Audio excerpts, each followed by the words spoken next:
right, it's preparing, and then we'll get going. Preparing and going.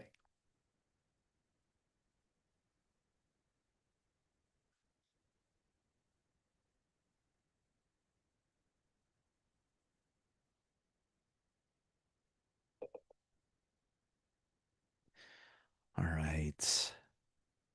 I turned on my volume so that way I could uh, not have the echo and also listen to myself on the live stream. So please bear with us as we're getting started and getting used to this.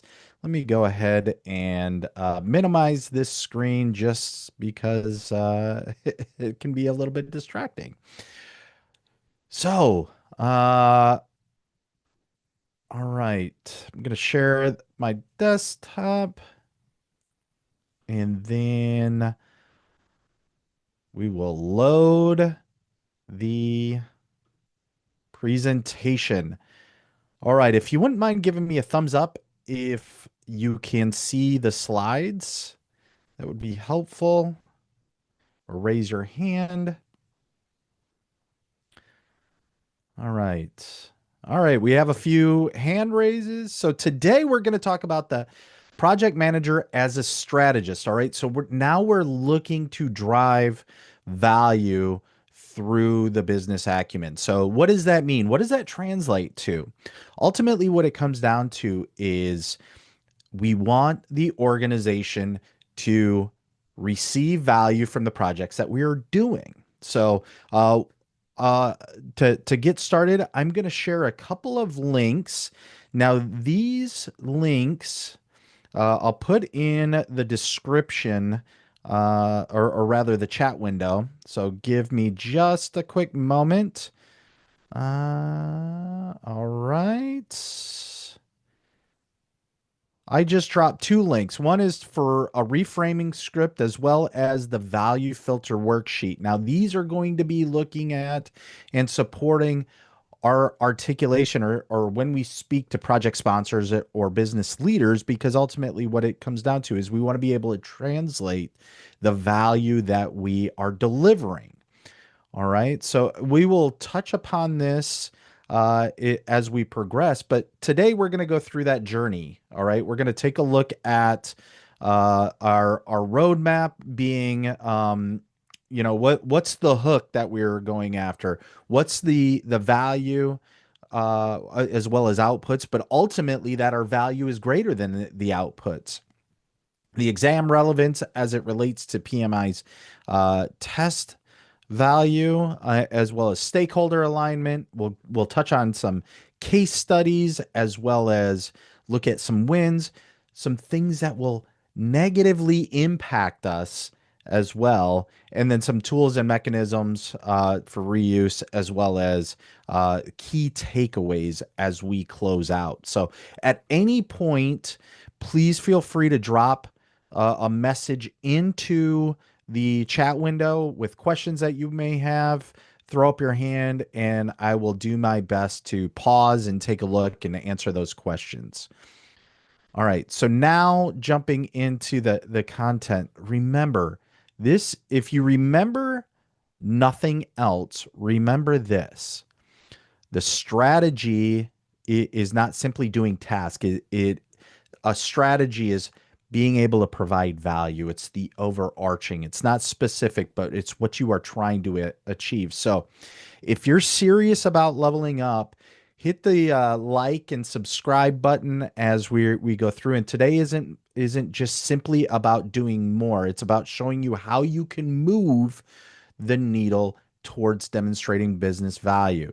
All right. You'll leave with this simple way to turn those deliverables into outcomes, into benefits, and then measurable value. Plus, use the language that is expected and desired by business leaders. So, with the documents that I gave you access to, this should provide that repeatable method for you to be able to not only understand what your project is doing and delivering, help you, but more than that, help you deliver that message, communicate that message to your leaders. So we'll use the that messaging, that script to reframe, and so the scope shows alignment to your key performance indicators or KPIs. And for exam takers, PMI is explicit in its desire for you to deliver value. All right. It's all about business value. So keep that in mind. The value chain as we are looking at it are deliverables to outcomes, benefits to value.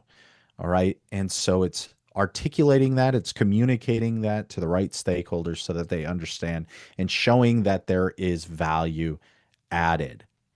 All right. So as a quick primer to this, the a deliverable is something that you may ship, for example. So you are providing it, you are delivering it.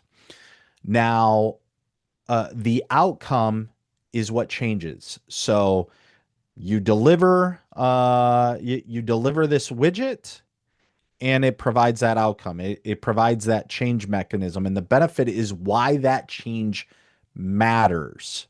So say you deliver a new microchip that increases it has a better cooling capacity, and now because there's better cooling capacity, you are able to have faster speeds. That's certainly a benefit, and that change matters to the organization, where organizational value is that measurable impact leaders care about. So now you have a microchip that you've delivered that is now it has increased cooling, which ultimately increases the speed of that microchip. And so more people want it and you have more revenue. So that is the organizational value. So uh, understanding that, take about 45 seconds. I'll pause. Think about a project that you may be working on or have worked on, and think through the deliverables as well as the outcome, benefits, and value. So think through those real quick. Once you think through them, if you have an example, love for you to put it in to the chat window.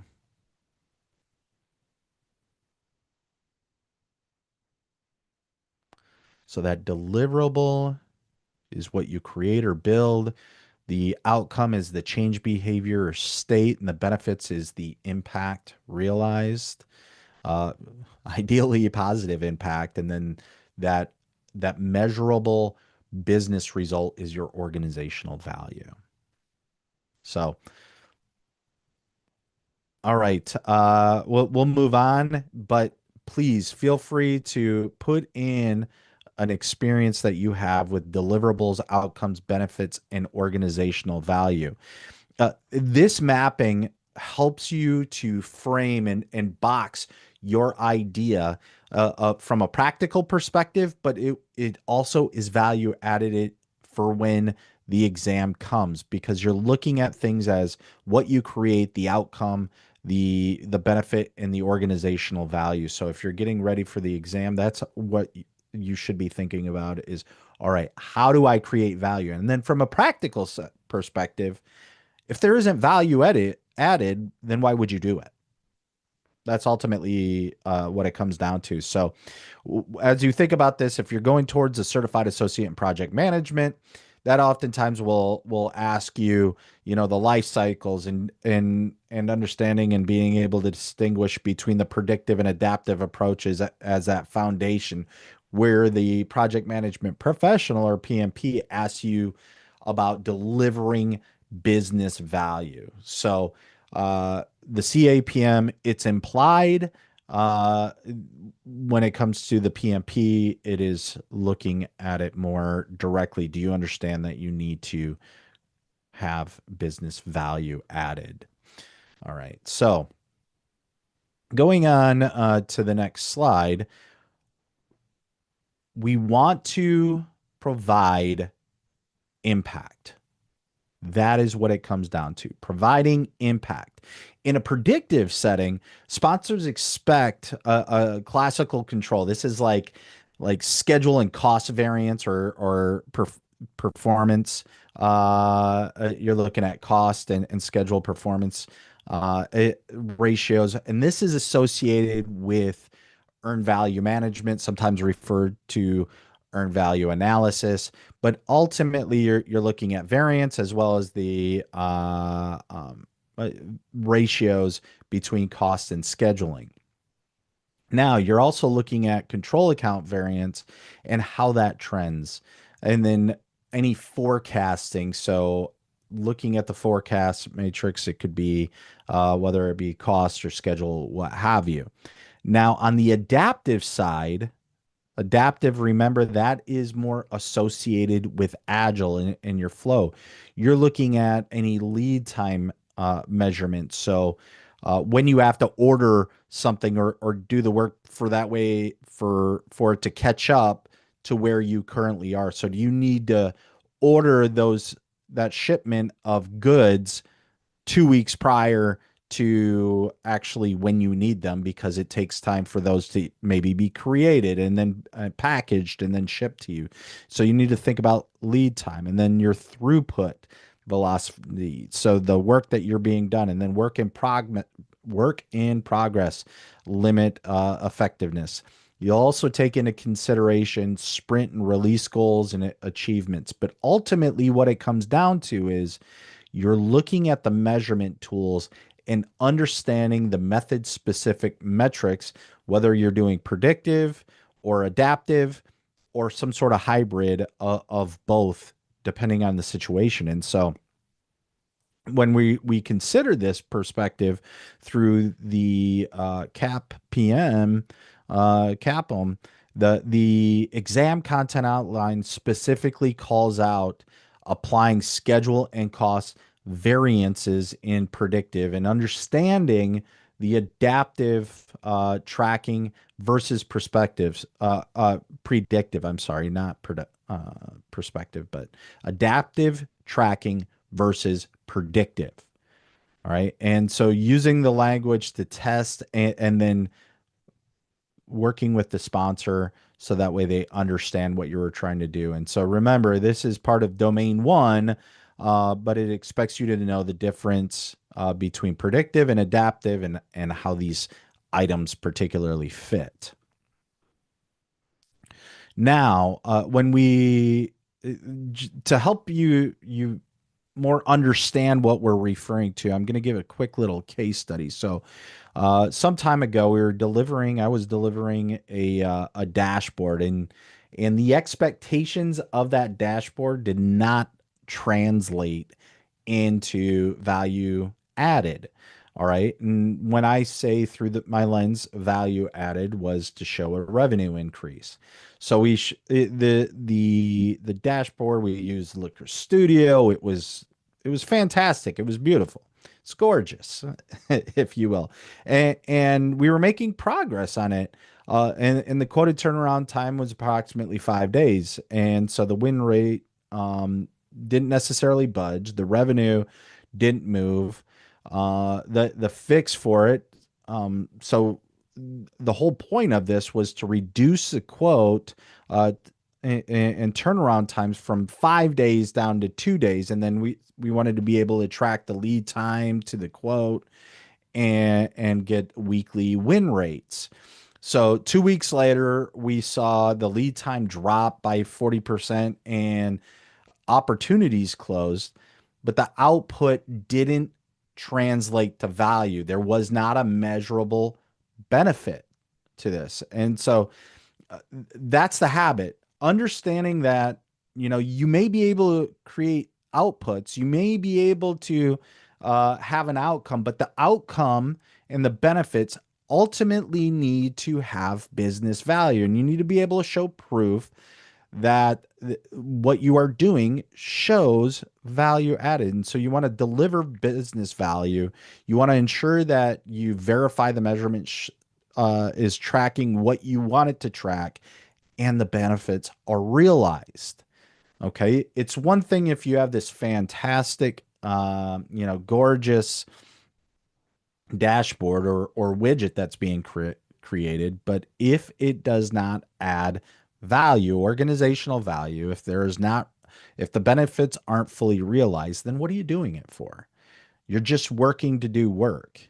And that's not appropriate and that's not helpful.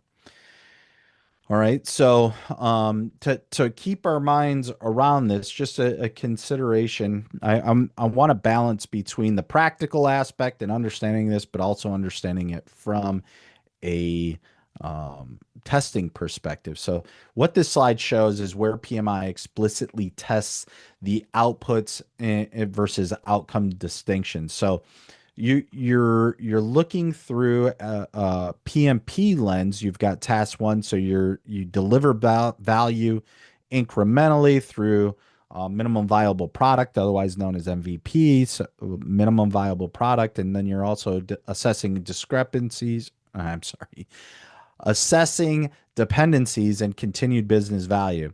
And then through the business lens on task two, you're looking at planning, measure, report your organizational benefits. Now, on the CAPM side, we're looking at business analysis and fundamentals. So this comes into play through domain four, and that's stakeholder communications and requirement traceability. So, what is that? It's understanding what is required, what the customer or client is looking for, and then how are you able to communicate it, mapping features to outcomes and acceptance criterias, your threshold of what that widget and the parameters of what that widget is going to expected output.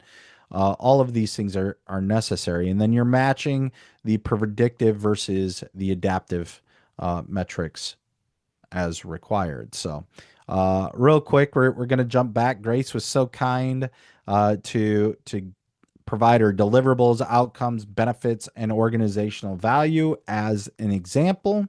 So she was working on an operational biomass power plant.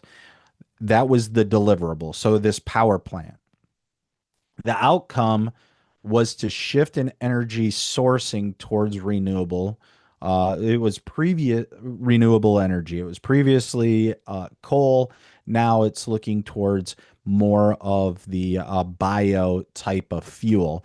The benefits is to provide electricity that is less than the carbon emissions um, previously seen by coal, and also less carbon emissions to the customer side of things. And the organizational value was financial gains. Now, that is a fantastic example.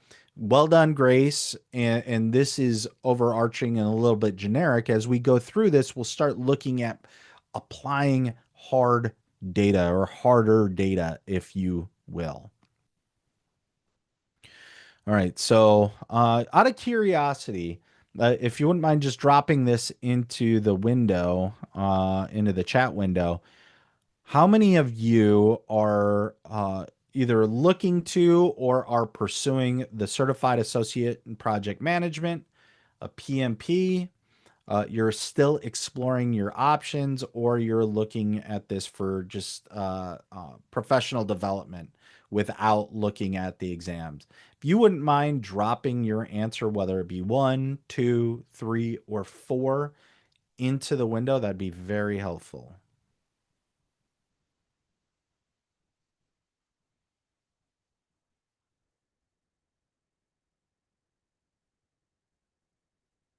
Grace, this is professional development. Thank you, Grace. Anyone else want to share?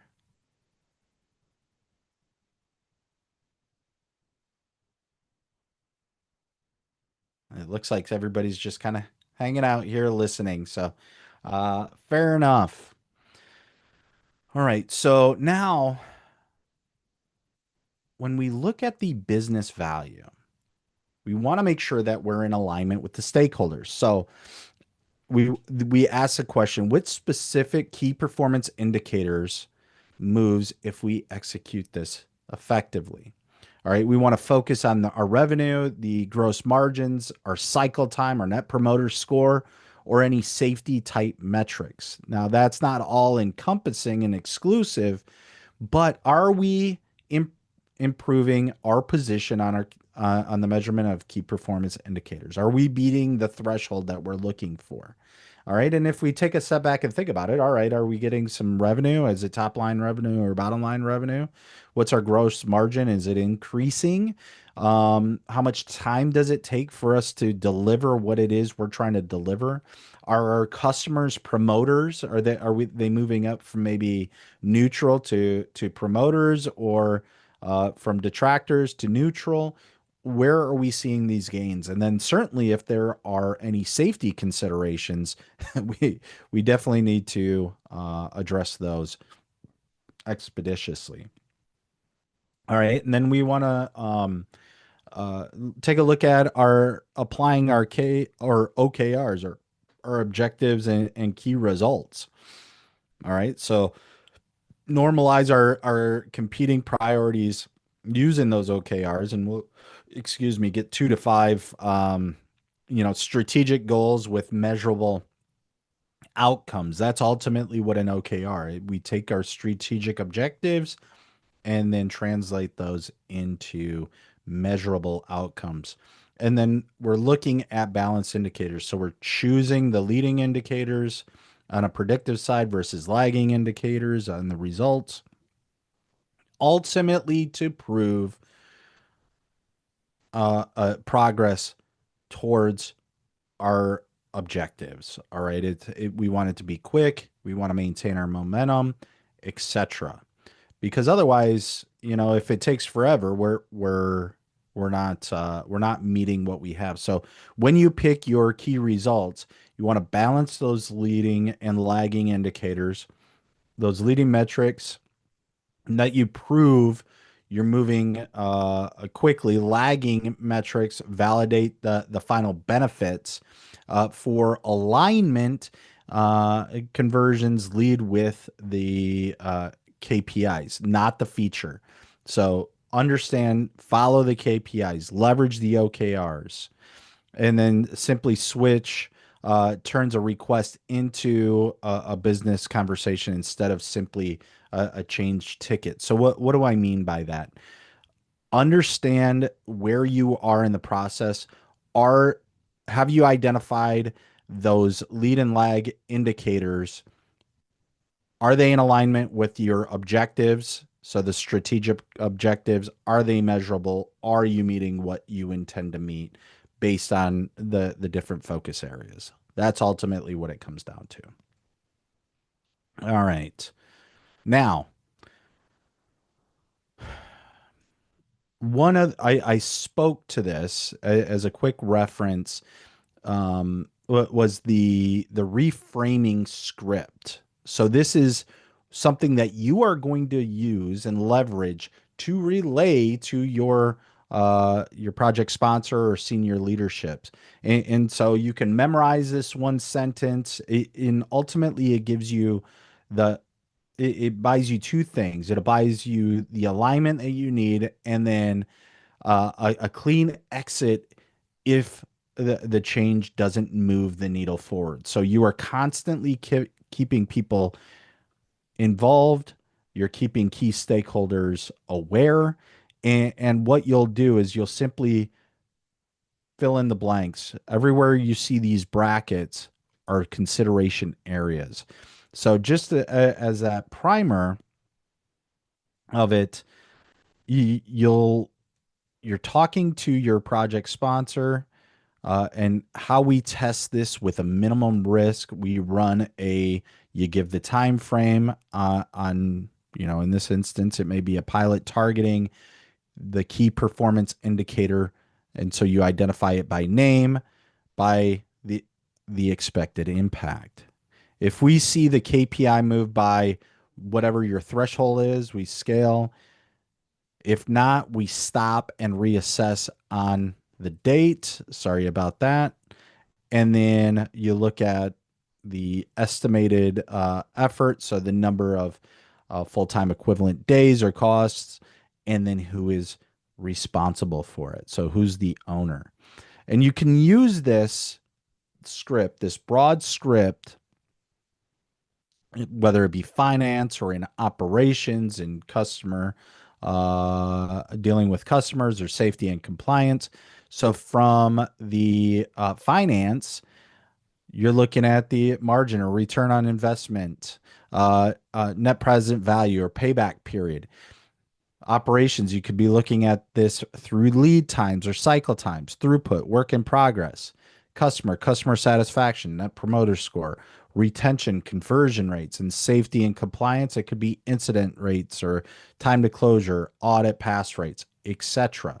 Ultimately, what it comes down to is this acts as kind of that cheat sheet, or a way to communicate, a script to let executives know where you're at, that addresses the individual, gives you a time frame, targets the key performance indicators by an expected time, what thresholds are met, are you meeting it by the date, how much it's going to cost, and who's responsible.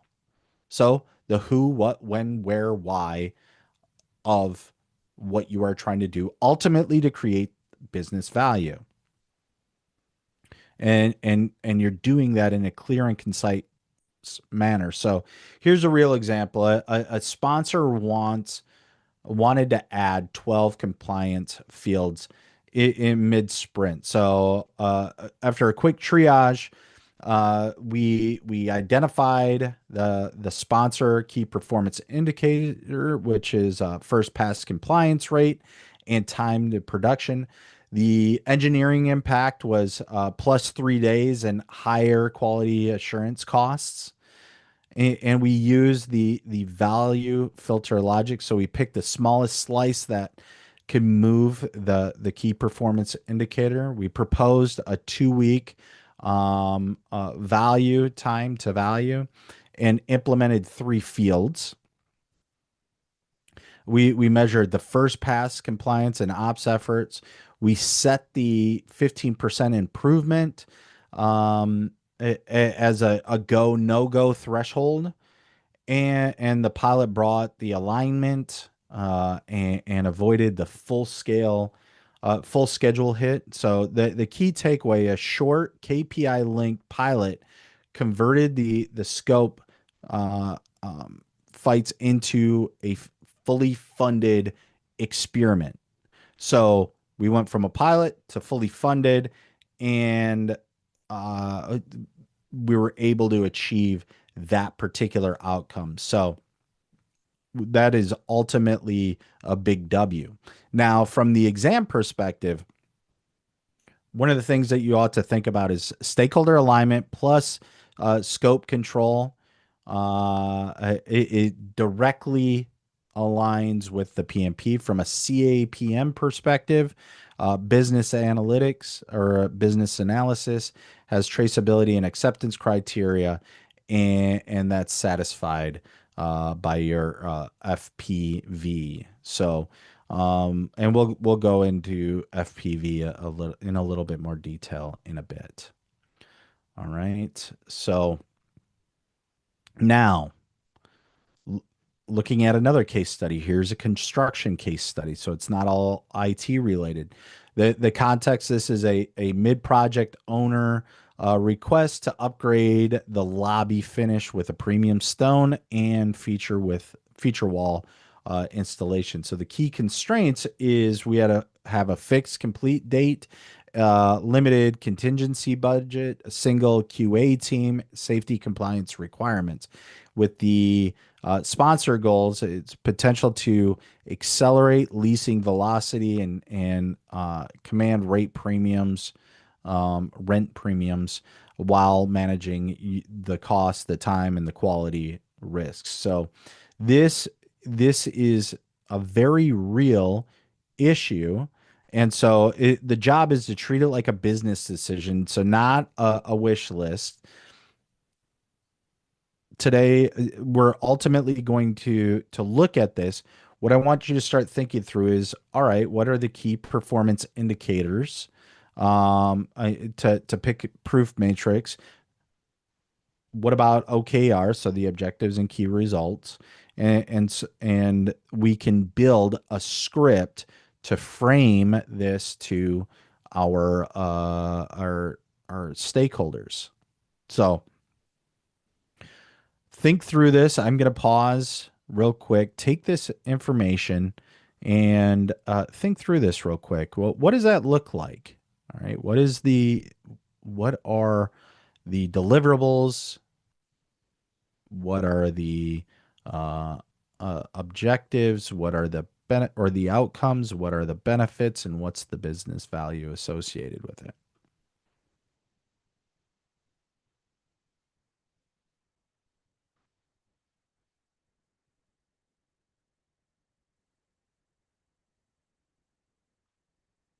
All right. Now do this with me. So read the left column. That's the value change that the owners asked. So you've got the deliverable outcome benefit business value that we talked about. We've got our primary sponsor KPIs, which are leading, and so a time to first lease. We have lagging indicators, so the percent leased in the first 30 days. All right. Then we have finance, so the project contingency burn, and then operational safety incident rate. Those are the few different options ultimately get the value. So now look, if the owner's interest is revenue, the primary KPI is, it makes sense that it's time to the first lease. If finance is a concern, well, then it'll be a contingency burn or net present value. All right. So picking the primary KPI, you could do that relatively quickly. You'll need it ultimately for the pilot, and so take 45 seconds and see if you can write out something. If you have something written out, please feel free to drop it in the chat. All right. So the strategic management measurement combines leading and lagging indicators for a comprehensive value track. So leading indicators, as we already spoke to, was time from inspection, request to pass. So we're looking at the number of days. We also have the number of premium touch points completed. Lagging indicators, lease velocity, so the percentage lease in 30 days, and the net present value is 90-day estimate. So our quarterly OKRs, you could, from a leading, is reduce the time to first lease. So from inquiry to, we'll say 14 days from the baseline, which was 21 days. These are all hypothetical. Leading also is to achieve a lobby finish QA cycle time in equal to or less than 2 days. And then the third key result from an OKR is lagging. So reach 60% lease within the first 30-day post opening. All right. So right now we have three quarterly OKRs. You have key result 1, 2, and 3. 1 is the reduced time to first lease. All right. Get it down to 14 days. We want to achieve the lobbies finish within a cycle time of less than or equal to 2 days, and then reach 60% capacity within 30 days. Or I'm sorry. Yeah, 30 days. All right. So how would we frame this? This is how it would look. We'll say, Bob, we can deliver a 3 field lobby upgrade as a 2-week pilot targeting first time to first lease. We expect to reduce time to first lease from 21 days to 14 days within 30 days of opening. The pilot cost is $8,000 and 2 full-time equivalent days, FTEs. Success threshold is greater than or equal to 10% improvement on first look inquiries within 30 days. And the pilot meets the threshold we scale. If not, we stop and reallocate contingencies, so the contingency budget. So our go criteria is the quality assurance cycle of less than or equal to 2 days, and first look inquiries up greater than or equal to 10%. No go criteria, it's 3 days or more, or not and but or the pilot cost exceeds the planned contingency, so that $8,000. So, and would suggest, all right, it's greater than 3 days and it's greater than, or is saying it's either greater than three, equal to, or greater than 3 days, or it's more expensive. So that executive reframing, that's what it looks like in action. You are simply saying you build out based on the KPIs and the OKRs what the data points that you need, and then you translate it into uh, easy to understand terms for the executives to know where they stand and whether we ought to move forward or pause where we are. Any questions on that? All right, so a micro win from your from the FPV. So we're applying our values filter. So grab the value filter worksheet. It's in the I've dropped it into the discussion. You should be able to download it. If you're unable to download it, let me know. But ultimately, what it comes down to is we're going to apply the value filter, and we'll score based on the request. We'll design the FPV pilot, and then we'll craft and reframe. So ultimately, we want to finish the FPV plus executive reframing script over the course of the next 12 minutes or so. As we are working through this, let me bring this up. We'll just kind of walk through this. So when we are looking at the value filter framework, the formula is we are going to build the value score. All right. And what is that value score? The value score is basically your dream outcome times the perceived likelihood divided by the time to value and effort. So the mapped value chain, we're looking at the deliverable, outcomes, benefits, and the business value, or the sponsor KPI in this instance. And we'll look at the score, the dream outcome. This is subjective, and you rate on the potential impact between 0 and 10. So this is your dream outcome, being like, this is perfect. We get 100% of the people. The space is rented out in 5 days. You will have to set up some measurements for you to determine what exactly that dream outcome is. But ultimately, what it comes down to is you make the determination, and then the likelihood on a 0.0 to a 1.0 scale. So translation, that's the percentage from 0% to 1%, 100%. I'm sorry. That 100% is 1.0.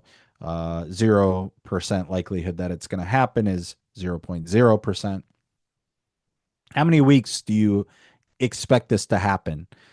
And then you calculate the effort. And so you look at the resource requirements, so full-time equivalent days or money or both. And then you set the decision thresholds. So does it exceed one? If it's over one on whatever threshold it is, then you definitely proceed forward. You don't need to do a pilot.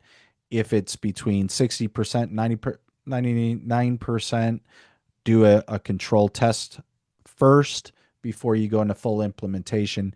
If you're under 60%, you do not want to proceed. But ultimately, the value score is where you come up with the decision threshold. So this calculation of dream outcome times perceived likelihood divided by the time to value, the timeline estimate, versus the effort.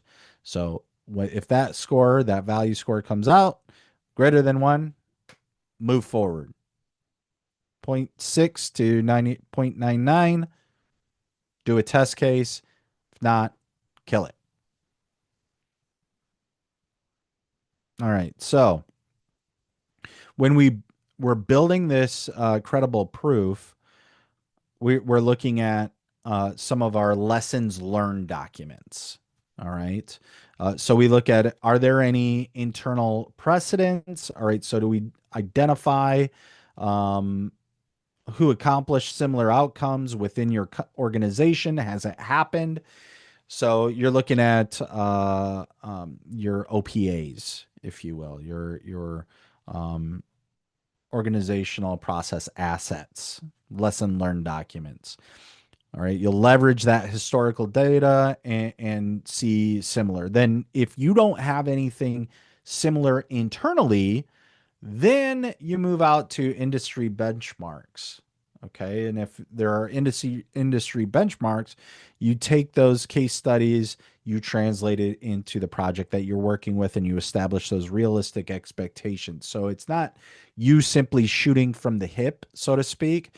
You are actually um, doing in the work, you're doing the research, make sure you have that firm understanding, and then before and after evidence. So you collect 2 to 4 concrete data points to the max extent possible, conduct quick stakeholder surveys, get feedback, whether it be Likert type, and you can get minimum expected price or number of days, the most likely, and um, the pessimistic. So what people think the most amount of time or the highest cost would be, and then you can run through and run the math and see what it comes up to from a collective perspective. You could reach out to your functional areas, so pull in subject matter expertise ultimately to get a good idea of what it looks like to help build this data. Now, for the FPV, this is designing your pilot. So you are between 60% and 99% on the value added. Remember, that goes back to your value score rate here. All right. And that is the dream outcome times the perceived likelihood divided by the time to value and effort. So now, and that's how you come up with the decision thresholds. Right now, you are on the pilot threshold. So this is the smallest meaningful test that you're going to continue on. You want to make sure that it's going after your key performance indicators. You define the scope, assign your owner, set a timeline, determine the success matrix, and then grab your resource plan.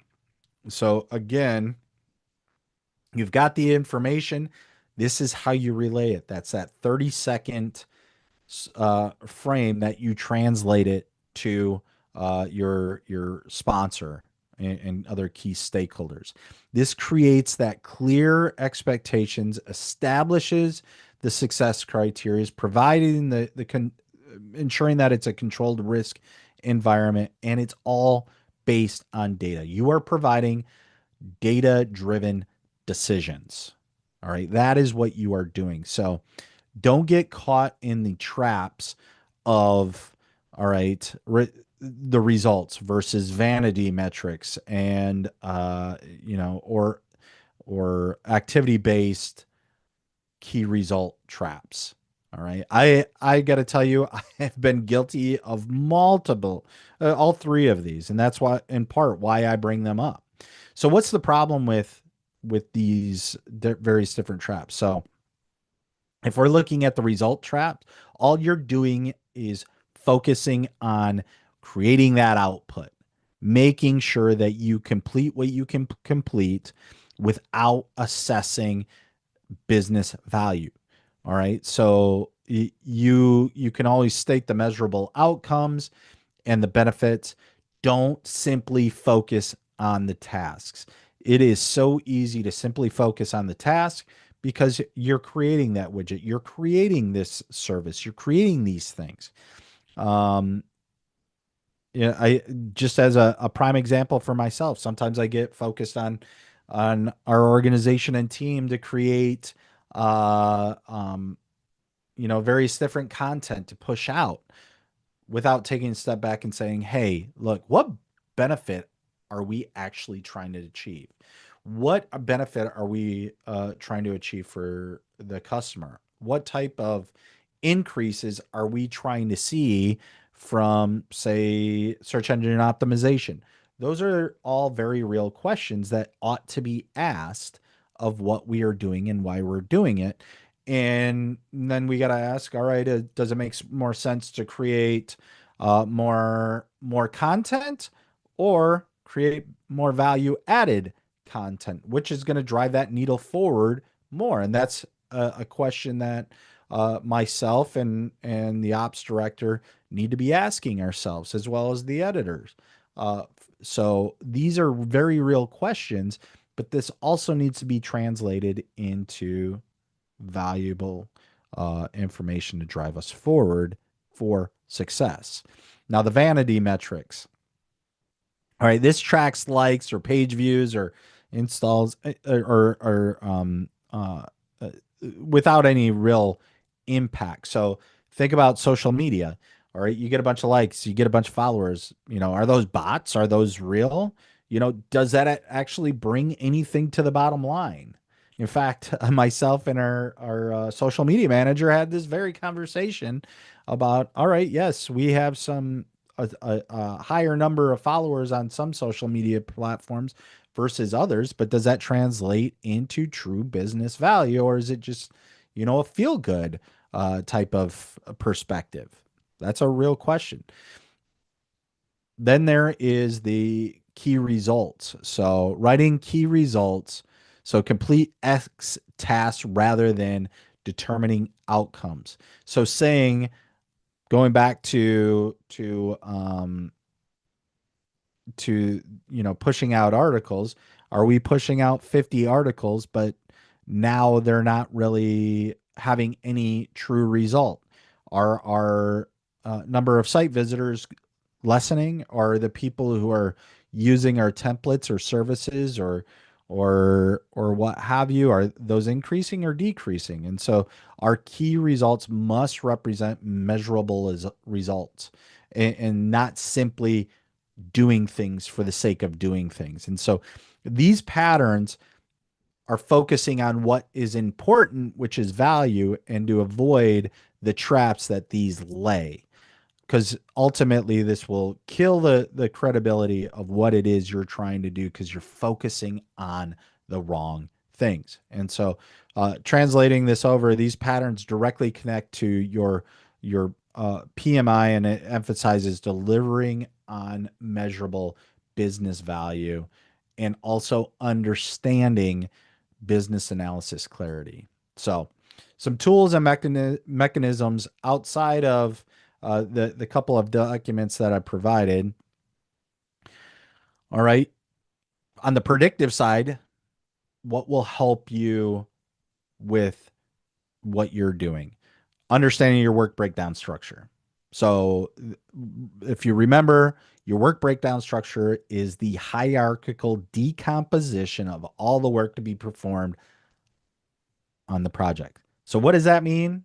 You literally you take it from your level one, the project itself, and then you break it down into could be milestones or work packages, and those work packages into activities, and those activities you literally talk about everything because it helps you build your understanding of resources, from cost to time to materials.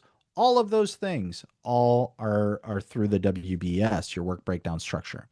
Also understanding your earned value management, or EVM, EVA, earned value analysis, leveraging your index ratios, whether it be cost or schedule performances.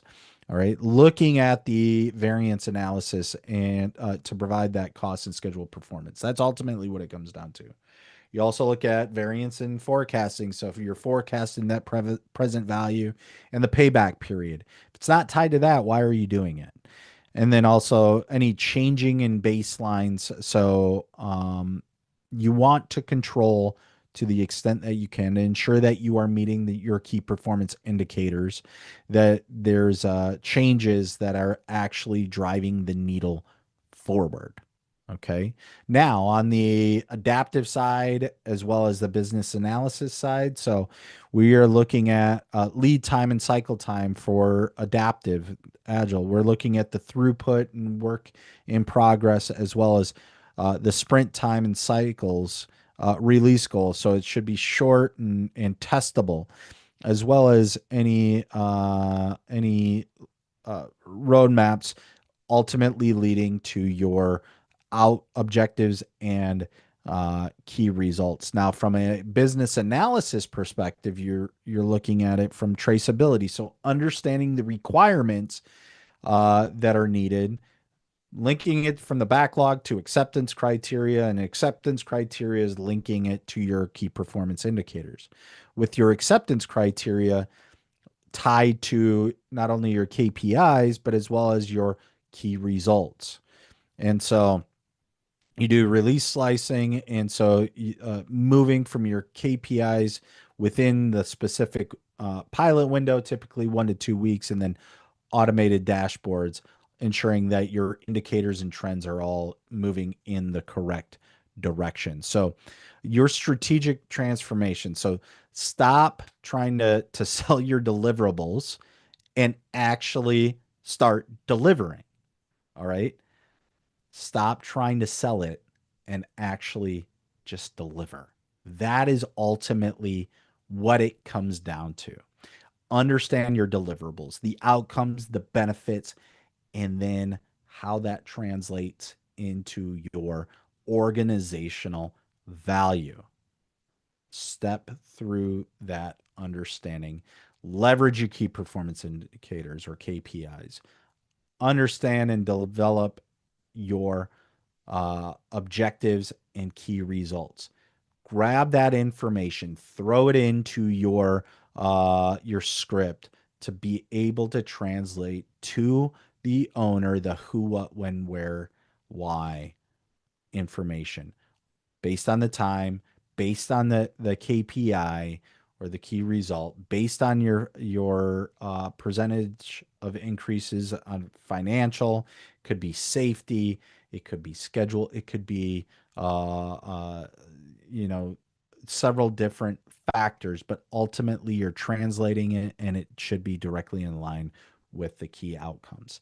So, if you found this session valuable, please like and subscribe. Also, share it with your network. We go through these every month. We're going to be tightening it up, and with the ultimate goal of doing it weekly. All right. But again, going into the trap, it's not doing it more, it's providing the value. So if we're able to provide value with doing more, then fantastic. Okay. So these are things that we as an organization also need to measure. So as you're thinking through this and going through the couple of documents that I shared and hopefully you downloaded, all right. Think about the value chain. Think about your P or FPV framework. What the owner, the KPIs, your thresholds. Think about your reframing script, and then also think about the value chain language. So, question before we close out for you, we have 7 minutes left. Um, what are some of your key takeaways?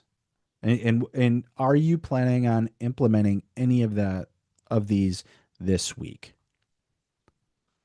I'll pause. If you're writing, please raise your hand, throw up a thumbs up sign, what have you, just so I know that you're typing.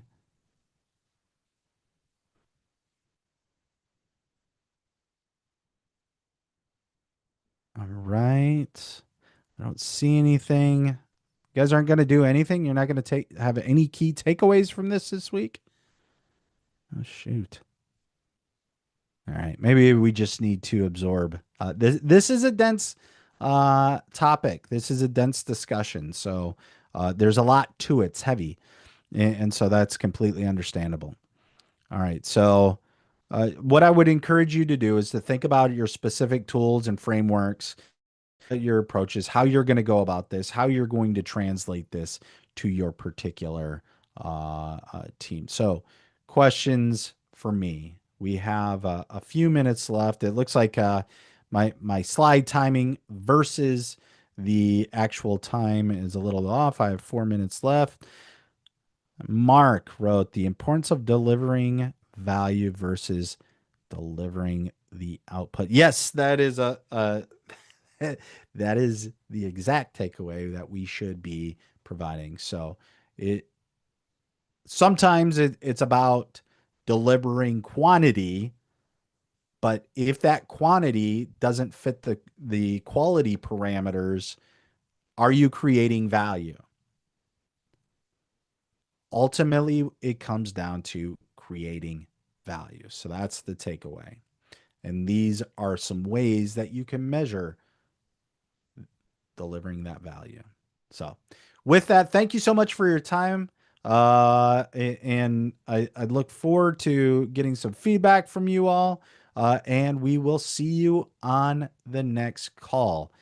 Thank you so much. Have a great rest of your day. Give you 3 minutes back. I think that's the first time we've done that. So, thanks, everybody.